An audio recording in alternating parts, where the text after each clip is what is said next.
Hello learners, कैसे हैं आप सभी। I hope you all are doing great.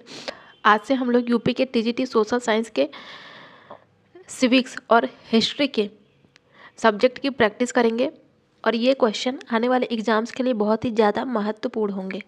जिसमें पहला कह रहा है कि प्लेटो की जो दार्शनिक शिक्षा है इसमें कौन सा विषय नहीं है, तो इसमें अंक गणित है, खगोल शास्त्र है, संवाद शास्त्र है, लेकिन इसमें बीज गणित नहीं है।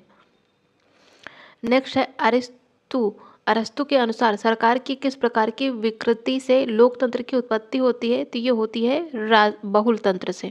तो बहुल तंत्र से सरकार के लोकतंत्र की उत्पत्ति होती है। नेक्स्ट है बताना है कौन सा सही सुमेलित है। हॉब्स की बात करें तो हॉब्स प्राकृतिक अधिकारों के समर्थक हैं, तो इसका सिर्फ और सिर्फ ऑप्शन ए ही सही है। और हॉब्स की बात करें तो हॉब्स ये संविदावादी विचारक हैं, ठीक है, और इन्होंने निरंकुश संप्रभुता के सिद्धांत का प्रतिपादन किया था। हॉब्स, इनकी कृति याद रखिएगा, प्रमुख कौन सी है, लेवियाथन। तो ये बहुत महत्वपूर्ण है, पूछी जाती है तो याद रखिएगा। नेक्स्ट है किस राजनीतिक चिंतक ने अपनी आत्मकथा में लिखा है कि उसकी माँ ने जुड़वा बच्चों को जन्म दिया तथा स्वयं उसे तथा डर को, तो ये हो जाएंगे थॉमस हॉब्स। नेक्स्ट है लॉक के अकॉर्डिंग प्राकृतिक अवस्था में व्यक्तियों को इनमें से कौन से प्राकृतिक अधिकार प्राप्त थे, तो जीवन के अधिकार, स्वतंत्रता तथा संपत्ति का अधिकार प्राप्त था लॉक के अकॉर्डिंग प्राकृतिक अवस्था में। नेक्स्ट है रूसो को संप्रभुता के किस सिद्धांत का जनक माना जाता है, तो ये हो जाएंगे लोकप्रिय संप्रभुता। नेक्स्ट है कौन शिक्षित व्यक्तियों को ही मताधिकार देने के समर्थक हैं, तो ये है जे.एस. मिल। जे.एस. मिल जो है वो कहते हैं कि शिक्षित व्यक्तियों को ही मत देने का अधिकार होना चाहिए। और जे.एस. मिल की बात करें तो ये उपयोगितावाद के समर्थक हैं तथा व्यक्तिवाद के। नेक्स्ट है उपयोगितावाद के संस्थापक कौन है, तो ये है संस्थापक कौन, जेरेमी बेंथम। लेकिन यदि पूछे उपयोगितावाद शब्द का प्रयोग सबसे पहले किसने किया था, तो ये किया गया था मिल के द्वारा। कब, 1863 में। नेक्स्ट है भारत का जो उपराष्ट्रपति है इसके पुनर्निर्वाचन के बारे में कौन सा सही है, तो इस विषय में जो संविधान है, संविधान कैसा है, संविधान मौन है, तो इसलिए इसका ऑप्शन ए ही सही है। तो संविधान का जो आर्टिकल 67 है इसके अकॉर्डिंग जो उपराष्ट्रपति है इसका कार्यकाल जो है वो पद ग्रहण से कितना, 5 वर्ष बताया गया है, और यह पद पर तब तक बना रहता है जब तक कि नया उपराष्ट्रपति पद पर ग्रहण नहीं लेता। नेक्स्ट है राष्ट्रपति के निर्वाचन संबंधी विवाद का निर्णय किसके द्वारा किया जाता है, तो ये किया जाता है सर्वोच्च न्यायालय के द्वारा। तो आर्टिकल 71 क्लॉज 1 के तहत जो राष्ट्रपति और उपराष्ट्रपति इनके निर्वाचन से जितने भी मुद्दे होंगे वो सब कहाँ जाएंगे, वो सभी सुप्रीम कोर्ट के द्वारा निर्णय लिए जाते हैं। नेक्स्ट है जो नियंत्रक और महालेखा परीक्षक होता है, यह किस समिति के मित्र, दार्शनिक तथा मार्गदर्शक के रूप में कार्य करता है, तो ये हो जाएगा लोक लेखा समिति। और यदि हम बात करें नियंत्रक एवं महालेखा परीक्षक, तो ये है अंडर आर्टिकल 148। नेक्स्ट है बजट के राजस्व अनुमान किसके द्वारा तैयार किए जाते हैं, तो ये तैयार किया जाते हैं वित्त मंत्रालय के द्वारा। नेक्स्ट है किसका कथन है कि जो राज्य है वो केवल समुदायों का ही नहीं बल्कि एक सर्वोच्च समुदाय है, तो ये हो जाएंगे अरस्तु। नेक्स्ट है निम्नलिखित गुणों में से अरस्तु के अकॉर्डिंग शासक के लिए कौन सा विशिष्ट गुण होना चाहिए, तो ये हो जाएगा न्याय। न्याय सबसे विशिष्ट गुण होना चाहिए शासक के लिए। नेक्स्ट है लेवियाथन के लेखक कौन है, तो ये है थॉमस हॉब्स। नेक्स्ट है दास कैपिटल इनमें से किस विचारक का ग्रंथ है, तो ये है कार्ल मार्क्स का।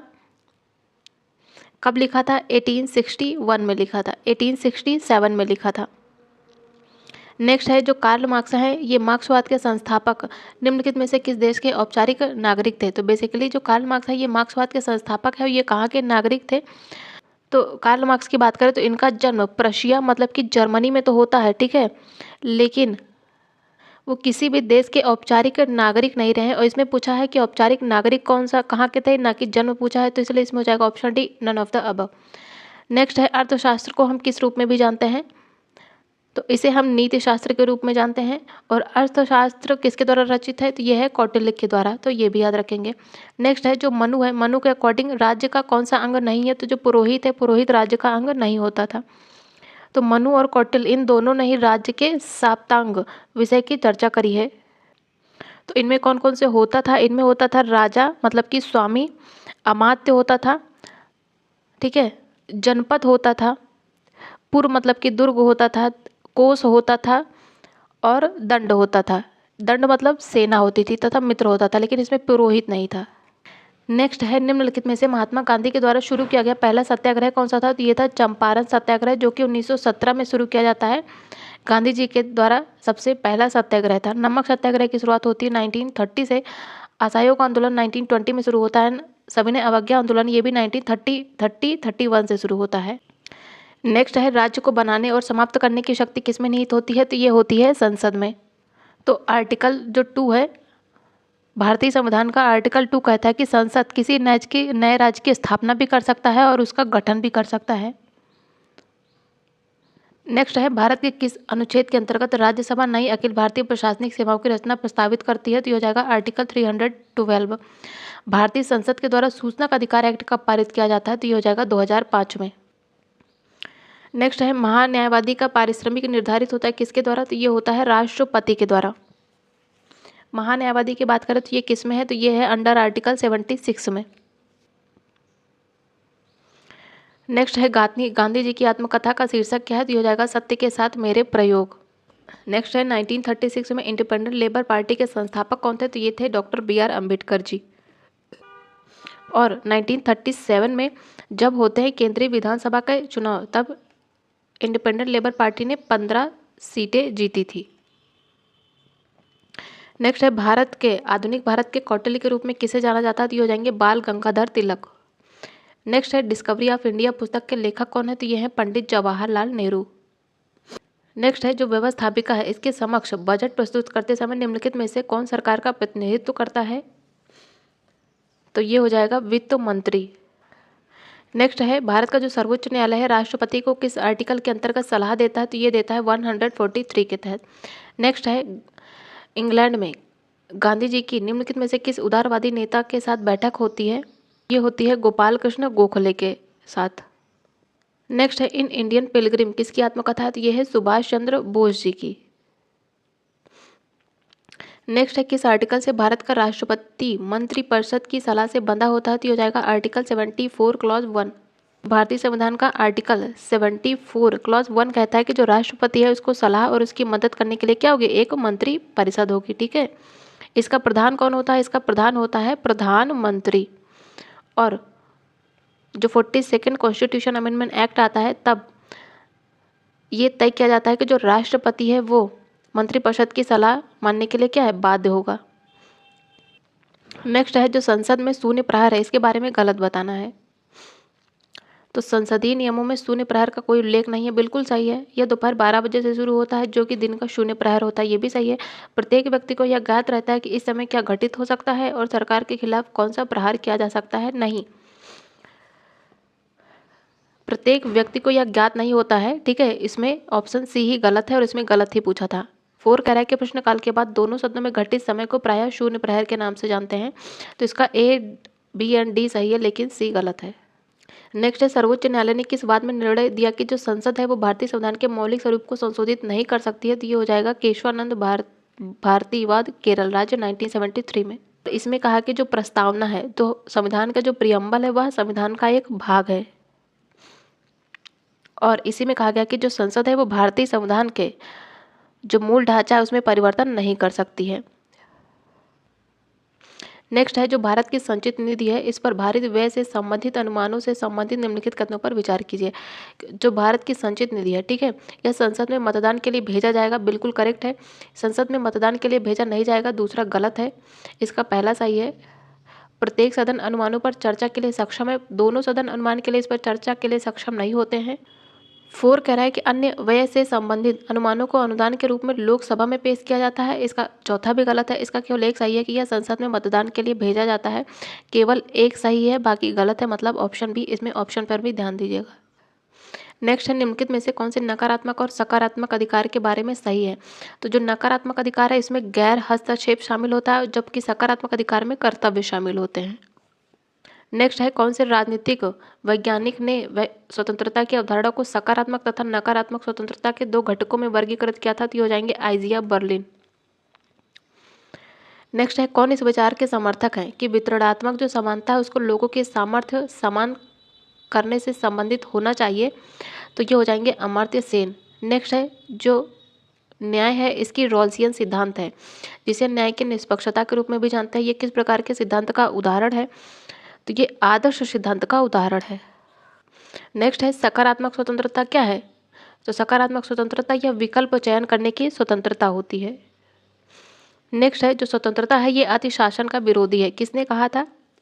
तो ये कहा गया था सीले के द्वारा। नेक्स्ट है कौन सा दंड का एक सिद्धांत नहीं है?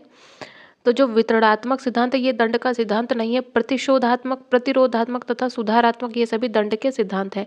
जो रॉल्स है इनकी न्याय की धारणा कैसी है? तो रॉल्स के न्याय की धारणा उदारवादी है। नेक्स्ट है बेंथम के अनुसार विधि का लक्ष्य क्या होना चाहिए? तो अधिकतम व्यक्तियों का अधिकतम सुख।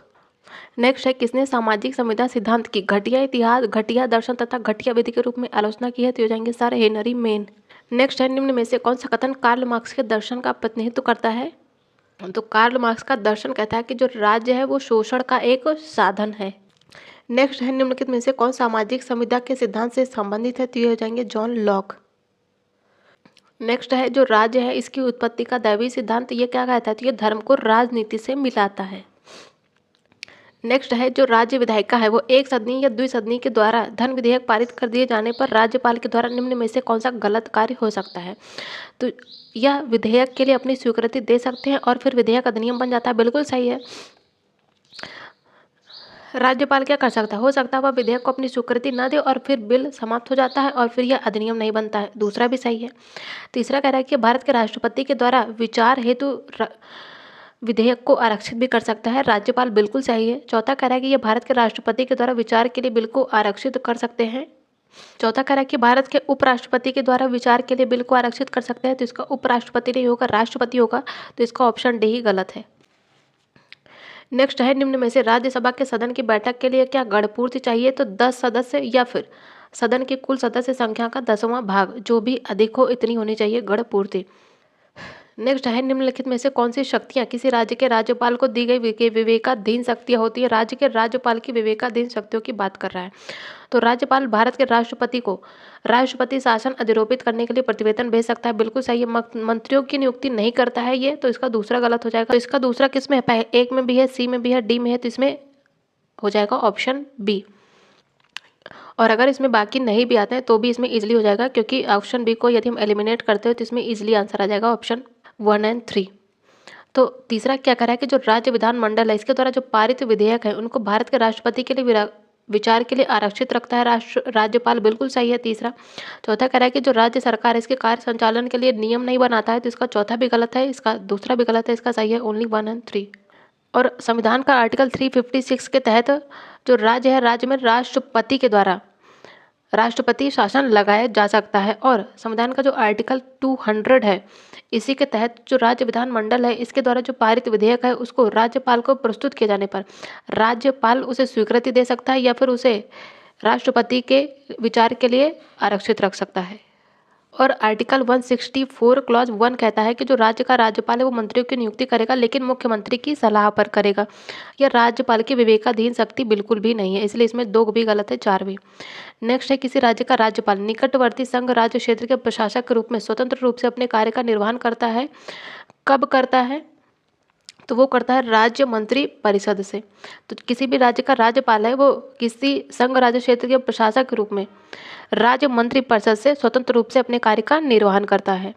भारतीय संविधान का आर्टिकल 158 क्लॉज 3 कहता है कि कोई भी व्यक्ति 2 या 2 से अधिक राज्यों का राज्यपाल नियुक्त किया जा सकता है। राजनीतिक व्यवस्था का कौन सा प्राथमिक कार्य नहीं है? तो राजनीतिक संचार नहीं है। हित संचयीकरण करना, हित अभिव्यक्तिकरण करना, हित वृद्धि, ये सभी प्राथमिक कार्य हैं। द स्पिरिट ऑफ लॉज के लेखक कौन है? तो हो जाएंगे मॉन्टेस्क्यू। संविधान सभा की जो प्रारूप समिति की थी इसके अध्यक्ष कौन थे? तो ये थे डॉक्टर BR अम्बेडकर जी। जन शिकायत का निदेशालय कब अस्तित्व में आता है? तो ये आता है 1988 में। नेक्स्ट है भारतीय संविधान का आर्टिकल 333 किससे संबंधित है? तो ये संबंधित है राज्य की विधानसभा में एंग्लो इंडियन समुदाय के प्रतिनिधित्व को। नेक्स्ट है निर्वाचन आयुक्त के बारे में सही बताना है। इसकी नियुक्ति राष्ट्रपति के द्वारा होती है। बिल्कुल सही है। उन्हें उन्हीं आधार पर पद से हटाया जा सकता है जैसे सर्वोच्च न्यायालय के न्यायाधीश को नहीं। इसका दूसरा गलत है। जो निर्वाचन आयुक्त है उसको मुख्य चुनाव आयुक्त की संस्तुतियों के आधार पर हटाया जा सकता है राष्ट्रपति के द्वारा, ना कि सर्वोच्च न्यायालय के न्यायाधीश की तरह। तीसरा कह रहा है कि मुख्य चुनाव आयुक्त की संस्तुतियों के आधार पर इन्हें राष्ट्रपति द्वारा हटाया जा सकता है। बिल्कुल सही है तीसरा। चौथा कह रहा है कि इनके पद का कार्यकाल 6 वर्ष या 65 वर्ष की आयु तक होता है, मतलब जो भी पहले हुए। तो इसका सही है 1, 3 एंड 4। नेक्स्ट है, निम्नलिखित में से किस कृति में कार्ल मार्क्स के श्रम के प्रति उदासीनता विषयक विचार मिलते हैं? तो ये हो जाएगा economic and philosophic manuscripts of 1844। Bharat छोड़ो आंदोलन को किस प्रस्ताव के नाम से भी जानते हैं? तो इसे हम वर्धा प्रस्ताव के नाम से भी जानते हैं, जिसकी शुरुआत होती है 1942 में। नेक्स्ट है, तुम मुझे खून दो मैं तुम्हें आज़ादी दूंगा। इसका नारा दिया जाता है किसके द्वारा? सुभाष चंद्र बोस जी के द्वारा। और ये दिया जाता है रंगून के जुबली हाल में।